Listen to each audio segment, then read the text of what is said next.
We are announcing today that pursuant to a proclamation that I signed a few minutes ago that's effective tomorrow, we're going to be moving to phase 3, and it will look much like the previous phase 3 that we were in the early part of the fall. There may be some differences, and I'll go through some of that information with you all in just a moment. So the current order expires tomorrow, and the proclamation I signed a few minutes ago will go into effect then. It will remain in effect for 28 days and will not expire until March the 31st. And I do want to pause here and say that there are some reasons to be concerned. First of all, the nation appears to have plateaued, so that most places in the country have been doing better for several weeks, and in terms of cases and in terms of positivity and deaths and so forth, that appears to have plateaued. But we also know that there are multiple variants out and about across the country, including here in Louisiana. Principally, the one that we've detected most frequently is the UK variant, which is more easily transmitted, and it also, pursuant to at least some data that we have, it's more likely to lead to worse outcomes, meaning serious COVID hospitalization and death. And we know that that's happening here in Louisiana with that variant. And so for those reasons, the mask mandate will stay in place, because as you ease restrictions on occupancy, for example, and you bring more people into a venue, it is more important than ever that you wear a mask as a way to not increase transmission of the virus, and cases of the disease don't increase as well. So the mask mandate is going to stay in place.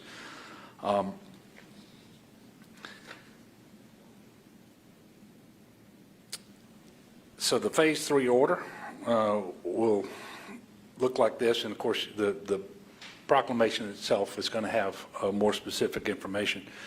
The majority of businesses, including restaurants and salons, will now be able to move to 75% of their capacity, and indoor gatherings and event centers will be capped at 50% of their capacity and limited to 250 people. Social distancing, masking will be required at all times, except when eating and drinking in those places. Religious services will not have capacity limits on them going forward. Again, the mask mandate remains in place, and social distancing, meaning 6 feet between people who are not in the same household, is still strongly encouraged. And we are especially asking that everyone be mindful of those who are more vulnerable to the disease because of their age or comorbid health condition. But there will not be a capacity limit affixed to places of worship in the next proclamation. There is also good news to share about the Johnson & Johnson vaccine, a one-shot vaccine that was authorized for emergency use by the Food and Drug Administration over the weekend. And today the White House announced that there's a partnership between Johnson & Johnson and Merck, who will help manufacture this vaccine in order to produce an even greater supply over time. Louisiana's first shipment is on its way. On Sunday night, we were able to put in orders for 37,900 doses. Those doses may have actually started coming in today, but they should be coming in very soon.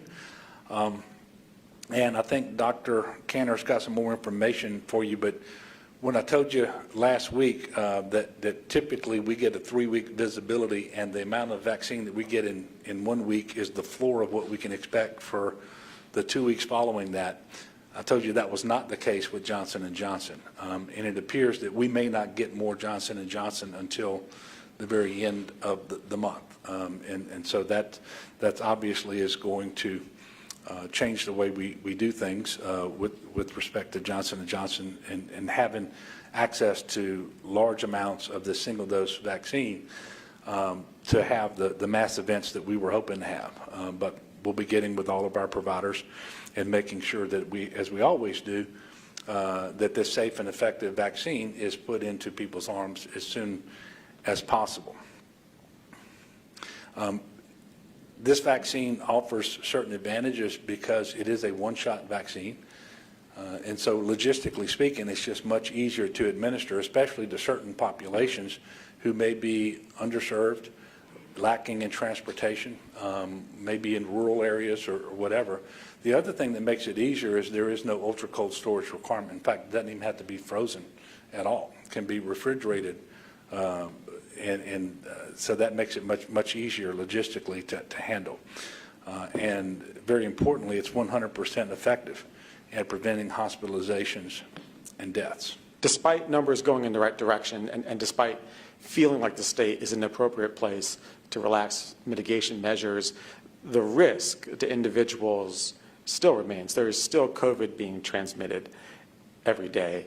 What we do know now is we know what works. We know how to prevent transmission, and we know that very well. It's masking, it's distancing, it's washing hands, it's avoiding indoor spaces where that is possible. None of that changes today. Those are just as important, perhaps more important. Now let me talk a little bit about the Johnson & Johnson vaccine, which continues to give me great excitement. This is just a tremendous advance in our fight against COVID. I could not be more excited about this.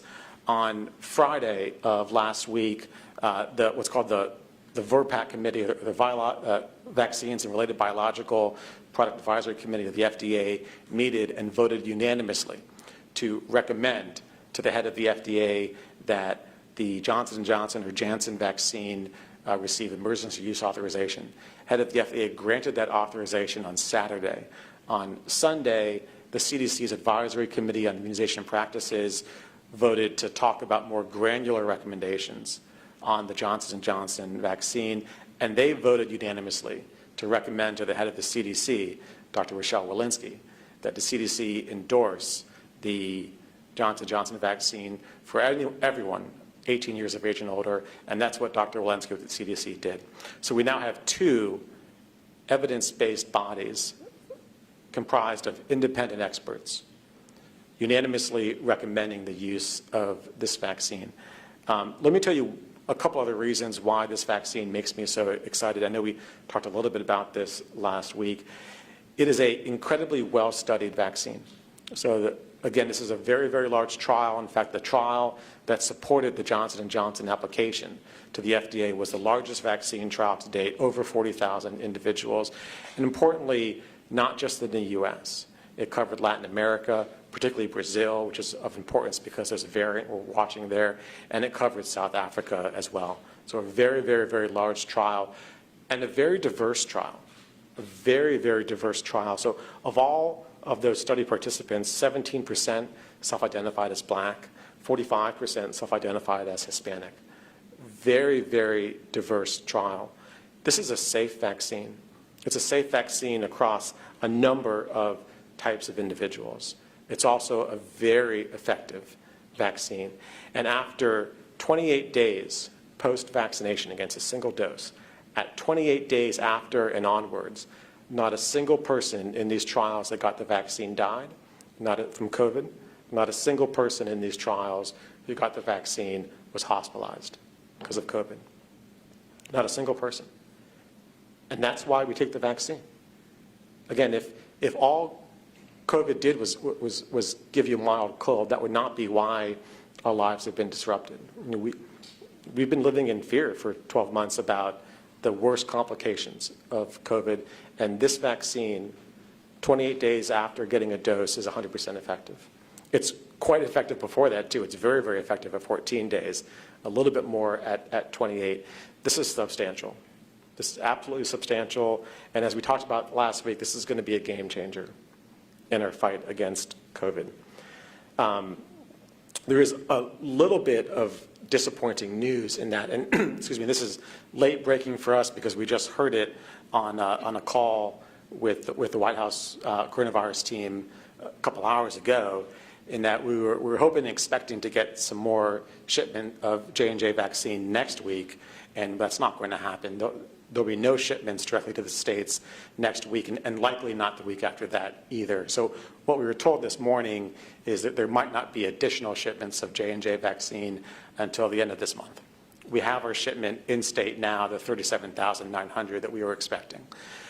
Those will be used as quickly as possible. What this means to us is we just have to do that much better of a job at using every vaccine that we have right now as quickly and equitably as possible. And we need to be in a real good position so that when we do get resupplied with J&J, we'll be able to use it as quickly and equitably as possible then too. We've met plenty of challenges before.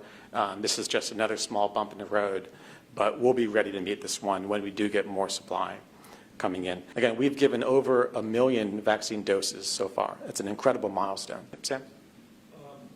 With the Johnson & Johnson vaccine coming in this week and by the end of the month likely, what specific plans does that disrupt? Is that going to put any plans for community vaccination centers on ice? And where exactly are you going to be sending the J&J doses that we got this week? Is that just going to be folded into the normal allocation to pharmacies and other providers? Not exactly the normal. I mean, the J&J vaccine will go to all 9 regions of the state. There are a number of events that had been planned and been working on plan, and the team right now is working with this late-breaking news to make sure that those events can continue. So we'll get back to you to confirm exactly which events, where, and when, but the events that were being worked on, we're really trying hard to make sure those can continue. You know, obviously, this threw us for a little bit of a curve because we were expecting some vaccine to come the next couple weeks. But without question, it will go to all 9 regions of the state. Remember, it's, there still is transmission happening. So the message to folks across the state needs to be that we know how to keep people safe, and that needs to be the #1 goal for families right now.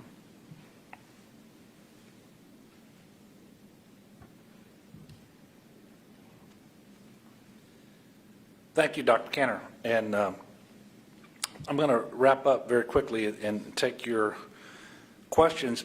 People need to be vaccinated as soon as they are able, and they need to access whichever vaccine is available to them at the earliest opportunity. Yes, sir. Governor, I'm sure you guys have heard, but the Archdiocese of New Orleans urged Catholics not to get the Johnson & Johnson vaccine. So I guess 2 questions with that. One, do you guys have a response to that? And 2, is there a way for someone who wanted to choose to get a certain type of vaccine, is there a way for them to, see that, oh, this pharmacy is giving out this vaccine, so I'll go there, or choose which kind of dose they're going to get? Would you believe me if I told you I hadn't heard about that statement? Now, to get to the second part first, I don't know of any state, and certainly not here in Louisiana, are we giving 2 or more vaccine types to the same provider to be administered at the same time in the same locations. And the reason is that there's no way to do that and be a model of efficiency in terms of spreading the vaccine out across the state, making it available to the most number of people, but also trying to make sure that you don't have the wastage that we got the question a while ago, I think, from Melinda.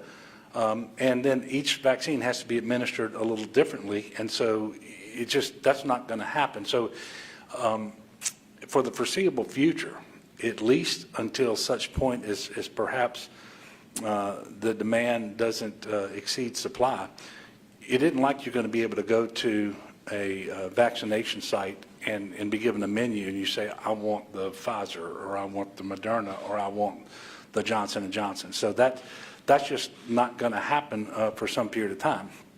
We are going to make sure that individuals at the time they schedule their appointments know which type of vaccine is going to be administered at that appointment. That's something that's important to us. Is actually something that came up today on the call with the White House.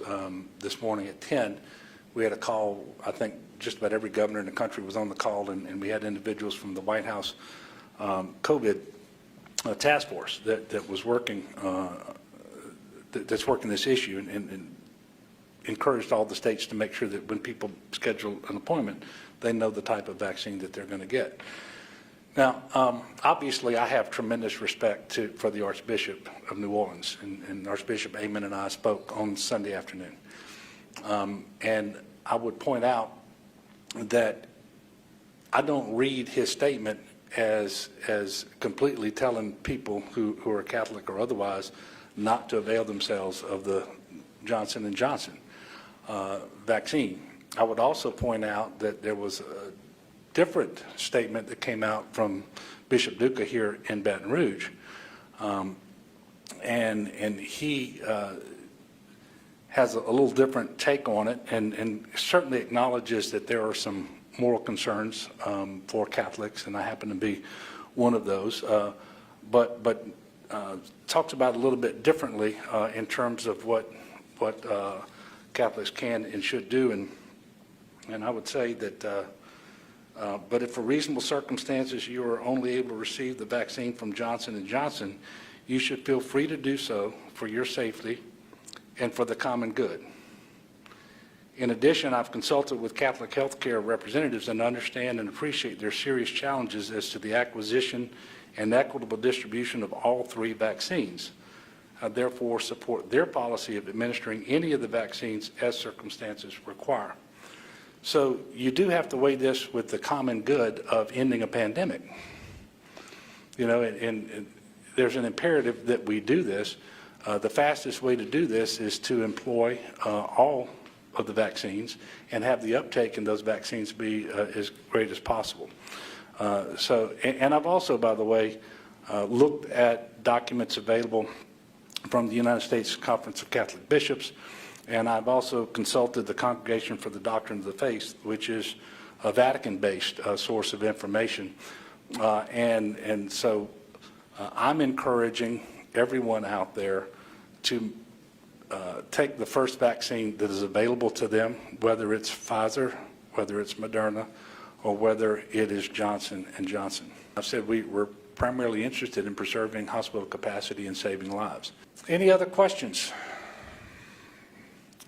Well, I want to thank you all for continuing to cover the COVID situation and everything else that's going on in Louisiana. And I want to, again, convey my appreciation to the people of Louisiana. We are doing better. But I also want to strongly caution people not to take this good news as a reason to let your guard down. Certainly don't take it as a reason to not be vaccinated when the vaccine is available. We only put this pandemic behind us and get back to normal when enough people have been vaccinated. We are in a race against time and against the virus. And so when that vaccine becomes available to you, when you're in the order of priority that is being vaccinated, please make sure that you take advantage of that opportunity just as soon as you can. All of these vaccines are safe and effective. And I'm just going to encourage people to mask, to distance, to wash their hands, to stay home when they're sick.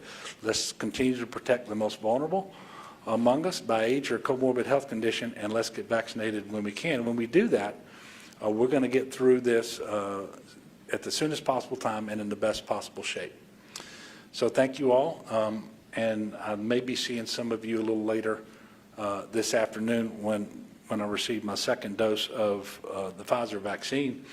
And again, I am extremely happy about the opportunity to do that. It's something I've been looking forward to for a very long time. And I encourage everybody to get there just as soon as you can. Thank you.